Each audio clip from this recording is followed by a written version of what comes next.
네, 오늘은 우리 하나님의 자녀 권세, 자녀의 권세 7번째 시간입니다. 명령과 선포의 권세. 오늘 창세기 1장 26절부터 31절의 말씀을 가지고 오늘은 아마 이거 두 번에 나눠서 할 계획인데요. 오늘 약간 서론적인 개념으로 그냥 말씀을 좀 나눠보고 생각해 보도록 하겠습니다. 하나님의 자녀가 된다라고 하는 것은요, 여러분 대단한 것입니다. 하나님의 자녀가 된다라고 하는 것은 우리 인생의 총체적인 변화를 의미하는 것입니다. 총체적인 변화라는 말은 구원받기 이전의 삶과 이후의 삶이 완전히 다르다라고 하는 것을 의미하기도 하는 것이죠. 바울을 한번 보세요. 바울은요, 다메섹 도상에서 예수님을 만나 그의 인생이 변했습니다. 사실 사람마다 어떤 경우에 특별히 이제 목회자들 어떤 경우는 목회자들 그 간증을 보면 이 예수를 만난 구원의 간증과 또 하나님이 구원받은 자로 살다가 이제 목회자로 부르셨던 또 소명의 그 부르심이 분리되는 사람들이 있는가 하면 이 사도 바울과 같은 경우는 예수님이 그냥 만나주시는 그 자체가 그에게 구원과 소명이 동시에 일어나는 그러한 사건이었어요. 완전히 그의 삶이 바뀌게 됐던 것입니다. 바뀌었더니 어떤 일이 일어납니까? 그가 이전에 소중하게 생각했던 것, 이전에 자기가 붙들고 있었던 그 모든 것들을 내려놓게 되었다라고 하는 것이죠. 빌립보서 3장 4절부터 9절에는 그가 자기의 그 백그라운드를 이야기하면서 내가 그것을 어떻게 예수를 만난 다음에 어떻게 여겼는지를 말하고 있습니다. 육체를 신뢰할 수 있다라고 하는 거죠. 육체에 자랑할 만한 것이 자기에게 있었다라고 하는 거예요. 8일 만에 할례를 받았고 이스라엘 족속이요 베냐민 지파요 히브리인 중에 히브리인이요 율법으로는 바리새인이요 열심으로는 교회를 박해하고 율법의 의로는 흠이 없는 자라. 그러나 7절 말씀, 그러나 무엇이든지 내게 유익하던 것을, 그러니까 과거에 내가 자랑했던 것들, 내가 이제는 그것을 그리스도를 위하여 다 해로 여길 뿐더러 또한 모든 것을 해로 여김은 내 주 그리스도 예수를 아는 지식이 가장 고상하기 때문이라. 내가 그를 위하여 모든 것을 잃어버리고 배설물로 여김은 그리스도를 얻고 그 안에서 발견되려 함이라. 이렇게 말하는 것입니다. 가치관이 바뀌었다라고 하는 거예요. 여러분 구원받았는데 가치관이 안 바뀌면 이거는 문제가 좀 있어요. 구원받지 못했다라고 하는 말은 아니에요. 구원받았으면 예수의 DNA로 우리가 바뀌어나가야 되는 거예요. 어떤 경우는 예를 들면 모태신앙인 경우들은 구원의 그 아주 정확한 선이 어느 날 이런 개념이 없을 수 있어요.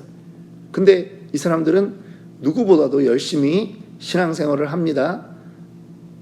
그런데 가치관이 안 바뀌어요. 그냥 섞여 있어요. 왜? 진하게 주님을 경험하지 못했으니까.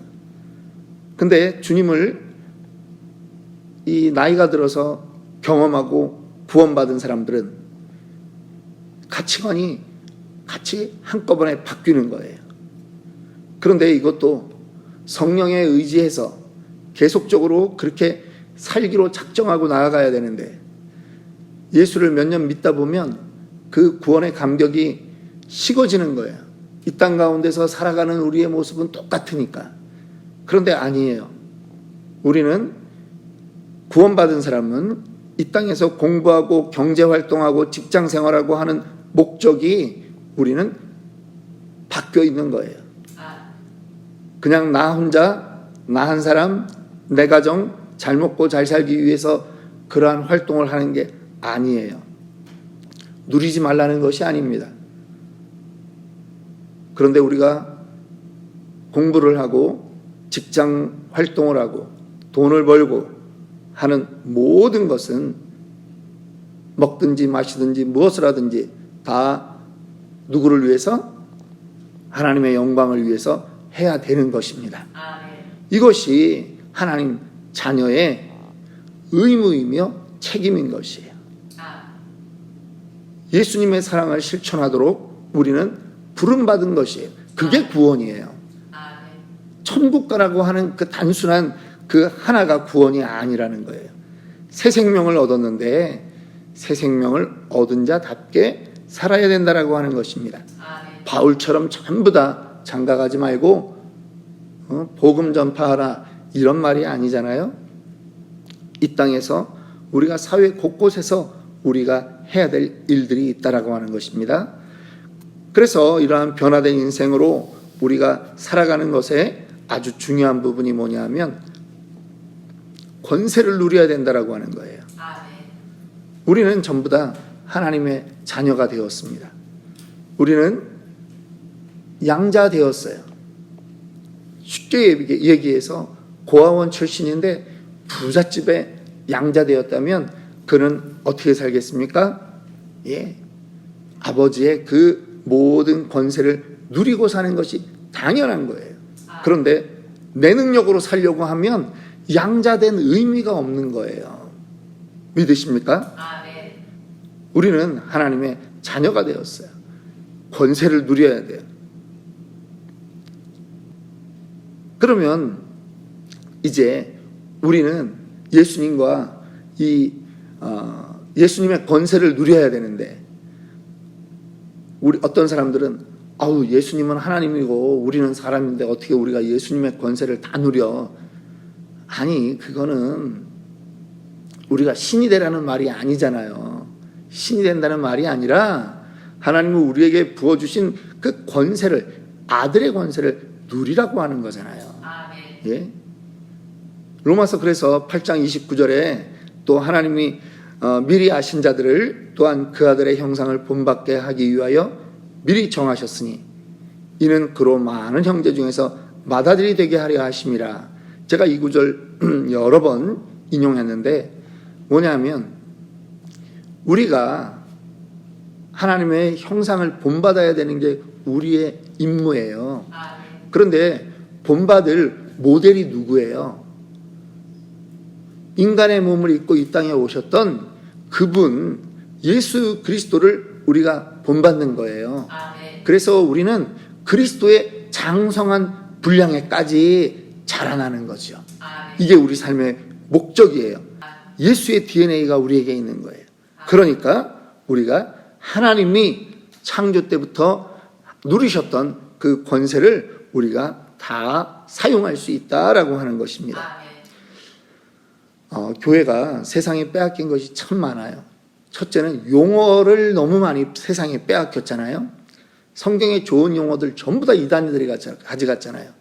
여러분 참된 안식을 누려야 됩니다. 뭐 이런 얘기하면 저 사람은 안식교 출신인가?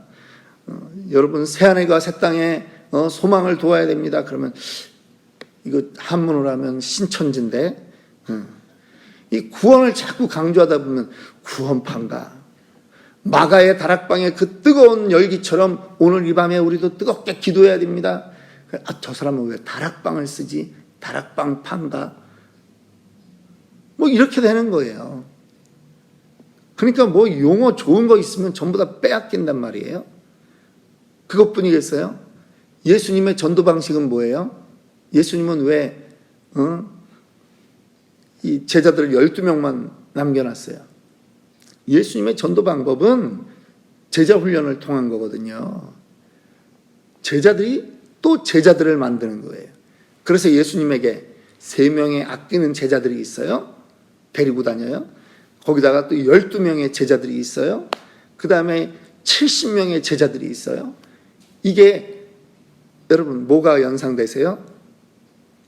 맞아요. 다단계. 근데 교회는 안 해요. 교회는 제자 만드는 일을 안 하고 다단계는 누가 해요? 세상에서 이 성경의 원리를 먼저 깨달은 사람이 그걸 써먹고 있어요. 그래서 다시 교회가 제자 훈련하자 그러면 뭐라고 얘기해요? 그거 세상이 하는 그 다단계 방식을 한다고. 아니, 세상이 우리 걸 가져갔다니까요.